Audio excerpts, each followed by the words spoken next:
This guy got a hair transplant, and about after 10 months he looks like this in 4K. But even with this quality you can right away tell that there's something gone wrong. Poor growth after a hair transplant is actually not unusual, and it does happen. And what happened to this particular guy? Let's find out.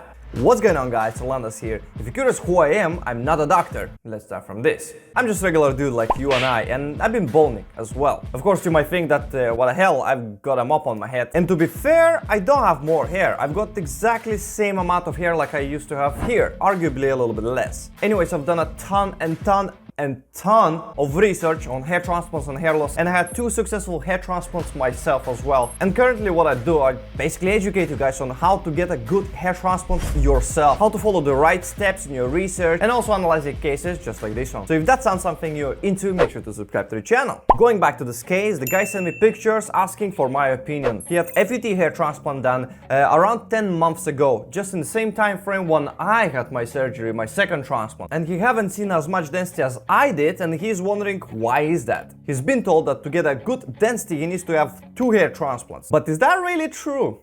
At least in his case, his doctor lied to him. I'll go even further by the looks of this picture where he was 2 days after his hair transplant. There shouldn't be any density at all. Why, you may ask? Just look at how grafts were implanted. This area is roughly 1 centimeter square.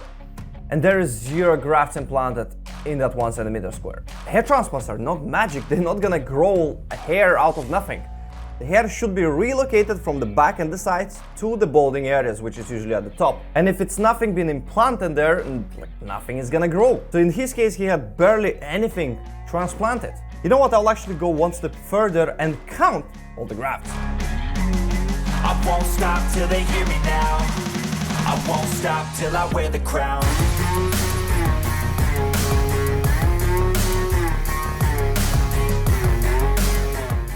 And the result is 355 grafts. Of course, the picture is not perfect, the quality is not great, and we can't really see properly the crown. However, if I've counted 355 grafts, it's very unlikely there are much more. Okay, let's be extra generous. Let's add another, 150 grafts on top of it, let's say. So it's gonna be 500 grafts. What's it? Another 40% extra? 500 grafts is nothing. And the guy mentioned that he doesn't know exactly how many grafts they transplanted. They never mentioned it to him, but he thinks it's 3,000 grafts. Is it though? See, I'm sorry to say, but there's nothing really close to being anything, to be honest. Like for Norwood 5 area, for this huge area, you need at least 5,000 grafts to cover all area, starting from the hairline all the way to the crown. My own hair loss was very similar to this. The crown was not as bad, but I had in total 6,540 grafts to get me to the point that I've got this mop now on my head.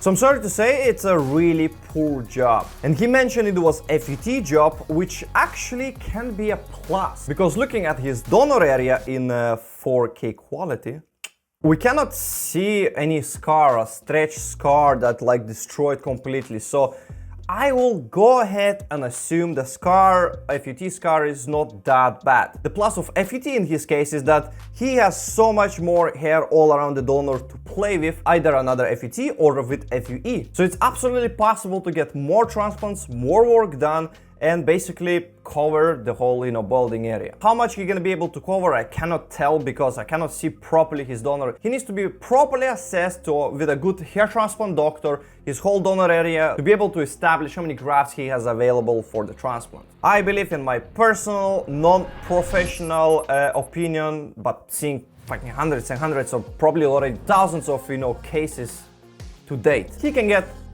3,000 grafts. Give or take, at least 3,000 grafts. Is it gonna be enough for him? Well, to rebuild the hairline and structure the face, yes. Is he gonna be able to cover everything? No. However, it really depends on his donor. If he's gonna be able to assess it properly, he might as well get more grafts as well out of it. So I'll assume whatever was implanted, most likely it did grow. Probably. But again, it's such a small amount of grafts, it's not gonna do anything for such severe, amount of baldness. The good news though, that it doesn't look like he's gonna go to Norwood 7. Why? Because in 4K quality, his lateral humps, they don't look that bad, to be honest. If the lateral humps would drop over here, much lower, that's when you can tell he's a Norwood 7. Which means his donor supply would be much smaller and he would need to cover more area. He was curious how long he needs to wait before getting second hair transplants, and usually the minimum amount of time requires for donor to heal, it's about 6 months. A lot of doctors all over the world would agree on this fact, but usually it's best to wait between 10 and 12 months after your first transplant if you want to go to the same area to add some more density. But since in his case we clearly know it was not enough density to begin with implanted, there is no reason to wait any time longer, to be honest, and since he's already 10 months, he can do it, to be honest, right away. He's currently on finasteride for 5 years already, so that's a great sign. Of course, it all depends on his genetics, but usually how male pattern baldness works, that if you're already at this degree of baldness, it's very clear which areas will go and which areas will stay. So dude, if you're watching this video, I'm really sorry to say it was not a great transplant. However, the good news is, since you had the FUT, you still can get another FUT or FE or both combined, possibly, to maximize your donor supply. And it's actually possible to extract at least 3000 grafts, rebuild properly the hairline and structure of your face. I'm not sure if you're gonna be able to cover the crown, for example, properly, but you don't really need to, because people usually see you on, in the face. What they see is your hairline. Nobody's looking really at your crown. And I'm pretty sure you agree with me that you're gonna be happy just to have, the hairline, the mid-scalp a little bit, and the crown. I don't think you're gonna mind. Like, I know myself, my world is not perfect as well. It's not like fully, covered, and it actually stands out in certain light conditions and angles. So before jumping into second hair transplant, please make sure to do a lot of research. Do a lot of research on different doctors. Check out this video here, which can exactly explain to you how to find a good surgeon for your case. So I'll repeat it again. Do a lot of research, do a lot of consultations. Don't jump into anything, and once you find a really great surgeon, you can turn it around. Good luck.